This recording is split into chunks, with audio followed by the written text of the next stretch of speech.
आप सभी को प्रणाम। ओम नमो भगवते रुद्राय। पितृपक्ष समाप्त होने के उपरांत आश्विन शुक्ल पक्ष से नवरात्रि प्रारंभ हो जाती है और प्रत्येक भक्त बड़ी भाव से नव दिवसीय नवरात्र व्रत धारण करता है और माता जगदम्बा का पूजन करता है।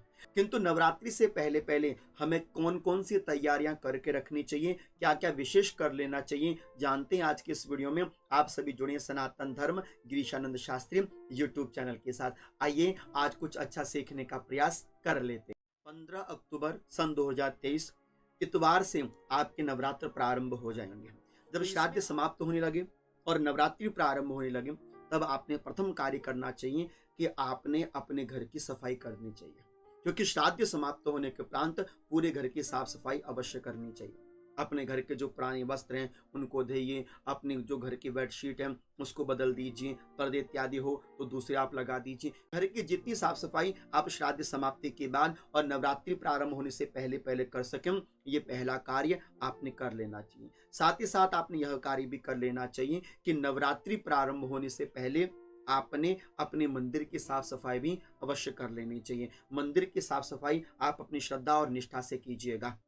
हो सके तो मंदिर की साफ सफाई में आप जाले लग जाते हैं, जालों की सफाई कीजिए। मंदिर काला पड़ जाता है, मंदिर की सफाई कीजिए। जितनी भी प्रतिमाएं होती हैं आप उनको स्नान अवश्य कराइए, क्योंकि श्राद्ध समाप्त होने के बाद जब पितृ प्रभाव समाप्त होता है, देव प्रभाव जब प्रारंभ होता है, तो देवताओं को स्नान कराना अत्यंत अनिवार्य हो जाता है। तो श्राद्ध समाप्त होने के बाद और नवरात्रि प्रारंभ होने से पहले पहले आपने अपने घर के जितने भी देवी देवता हैं उनको स्नान कराना चाहिए, वस्त्र उनके बदल देने चाहिए, साफ सफाई से श्रृंगार युक्त करके भगवान को विराजमान करना चाहिए। मंदिर की साफ सफाई हो, शिवलिंग हो, शालिग्राम भगवान हो, सबको आपने स्नान इत्यादि कराकर विराजमान करना चाहिए। और बड़ी प्रेम पूर्वक आपने माता रानी के लिए चौकी की व्यवस्था और लाल वस्त्र की व्यवस्था कर लेनी चाहिए। माता रानी के लिए वस्त्र श्रृंगार इत्यादि की व्यवस्था भी आपको करनी चाहिए। कभी कभी आपके मन में ये शंका भी रहती है कि शादियों में माता रानी के वस्त्र पूजा सामग्री लें अथवा नहीं। देखिए, जब अमावस्या के दिन आप अपने पितरों के लिए तर्पण कर लेते हैं,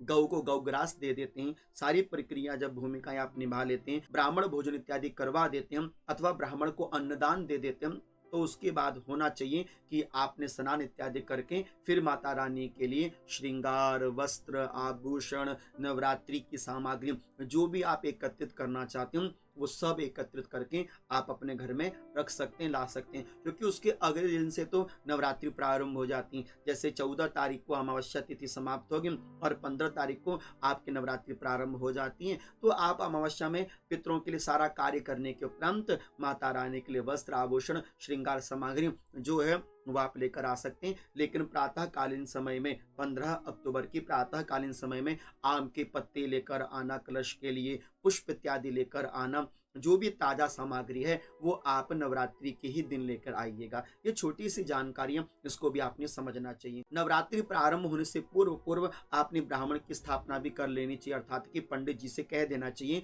कि आपने हमारे घर में नवरात्रि का 9 दिन तक पाठ करना। यदि सुलभता से मिल सके पंडित जी, अच्छी बात है। यदि ना मिल सके तो आपने दुर्गा सप्तशती की पुस्तिका को लेकर आना चाहिए और अपने क्रमानुसार आपने दुर्गा सप्तशती का पाठ करना चाहिए। अपनी श्रद्धा और निष्ठा विश्वास के साथ आपने दुर्गा सप्तशती का पाठ अवश्य करना चाहिए। नवरात्रि प्रारंभ होने से पूर्व पूर्व यदि आपके पास रुद्राक्ष की माला ना हो तो आप रुद्राक्ष की माला लेकर आएं, उसका संशोधन करें, उसका शुद्धिकरण करें, माला का संस्कार करें और ओम ऐं ह्रीं क्लीं चामुंडाय विच्चम इस नवरण मंत्र का आपने उसमें जप करना है पूर्ण नवरात्रि में। तो ये छोटे छोटे से कार्य हम जो नवरात्रि में हमारे लिए बहुत विशेष बन जाते हैं।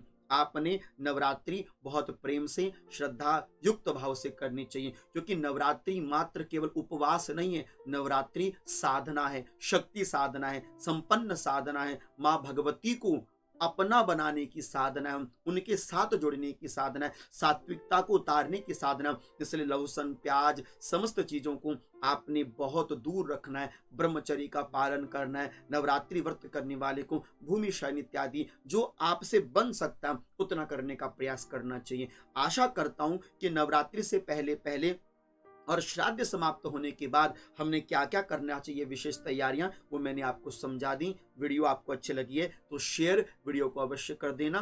तब तक आप सभी को वंदन, प्रणाम। ओम नमो भगवते रुद्राय।